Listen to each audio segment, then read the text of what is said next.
ایک دفعہ شاہ مصر مقوقس کی خواہش پر سیدنا عمر بن العاص رضی اللہ عنہ نے مکہ کے مقوقس کے پاس 10 آدمیوں کا ایک وفد بھیجا، جس کے رئیس سیدنا عبادہ بن صامت رضی اللہ عنہ تھے۔ آپ کا رنگ کالا تھا۔ مقوقس نے ان کو دیکھا تو سہم گیا اور کہنے لگا، کیا مسلمان ایسے ہی ہوتے ہیں؟ یہ کیا جنگ کریں گے؟ وہ مقوقس کی باتیں سن کر سیدنا عبادہ رضی اللہ عنہ نے یوں تقریر شروع فرمائی، میں نے تمہاری باتیں سنی، اب ان کا جواب سنو۔ جن آدمیوں کے پاس سے میں آیا ہوں ان میں 1000 کالے آدمی اور بھی موجود ہیں، جن کا رنگ مجھ سے بھی زیادہ کالا ہے اور صورت مجھ سے بھی زیادہ مہیب جلالی ہے۔ اگر تم ان کو دیکھے تو پھر تیرا کیا حال ہو؟ سنو، میں اگرچہ بوڑھا ہوں اور میرا شباب رخصت ہو گیا ہے، لیکن الحمدللہ کہ 100 آدمیوں سے تنہا بھی نہیں ڈرتا۔ یہی حال میرے اور ساتھیوں کا ہے، اور اس کا باعث یہ ہے کہ ہمارا اصلی مقصود اللہ کی راہ میں جہاد کرنا ہے اور اس کی رضا جوئی ہے۔ ہم ملک گیری یا کسی دنیاوی لالچ کے لیے جنگ نہیں کرتے۔ اللہ نے ہمارے لیے مال غنیمت حلال کیا ہے، ہمیں دنیاوی مال کی کوئی پرواہ نہیں۔ ہمارے پاس لاکھوں درہم ہوں یا صرف 1 درہم، دونوں حالتیں ہمارے لیے برابر ہیں۔ ہمارے لیے دنیاوی نعمتیں کچھ وقت نہیں رکھتی۔ ہماری اصل نعمت اخروی ہے۔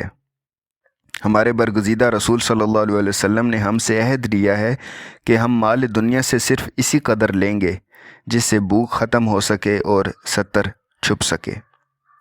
مقوقس نے یہ تقریر سنی تو کہا، جو کچھ تم نے اپنے اور اپنے ساتھیوں کے متعلق کہا میں نے سن لیا۔ بے شک تم اپنی انہی خوبیوں کے باعث ہم لوگوں پر غالب آتے رہے ہو اور دنیا کی کوئی طاقت تمہارا مقابلہ نہ کر سکی، لیکن اس وقت تمہارا مقابلہ مجھ سے ہے، اور یاد رکھو مجھ سے تم ہرگز مقابلہ نہ کر سکو گے کہ میں نے اس قدر فوج جمع کر لی ہے کہ تمہارا فتح یاب ہونا مشکل ہے۔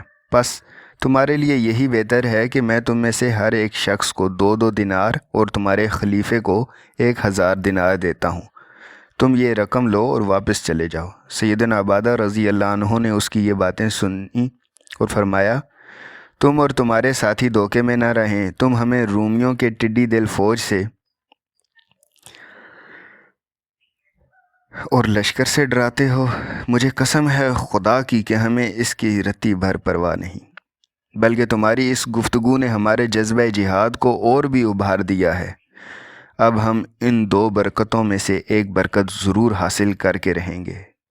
ہم فتح یاب ہوئے تو مال غنیمت کثرت کے ساتھ آئے گا، اور اگر تم غالب ہو گئے تو ہم شہید ہوں گے اور ہمارے ہاتھ دولت آخرت آئے گی۔ ہم میں سے کوئی شخص ایسا نہیں ہے جو صبح اور شام خدا سے شہادت کی دعا نہ مانگتا ہو۔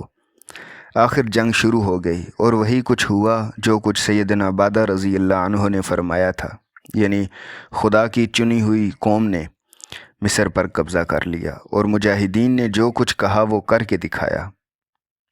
سبق: مسلمان کی جنگ صرف اعلی کلمۃ الحق کے لیے ہوتی ہے، اور وہ کسی دنیاوی لالچ کے لیے نہیں لڑتا۔ جس لڑائی میں اللہ کی رضا مقصود ہو وہ جہاد ہے، اور اسی جذبہ جہاد کی بدولت مسلمانوں کو فتح اور نصرت حاصل ہوتی رہی ہے اور ہوتی رہے گی انشاءاللہ۔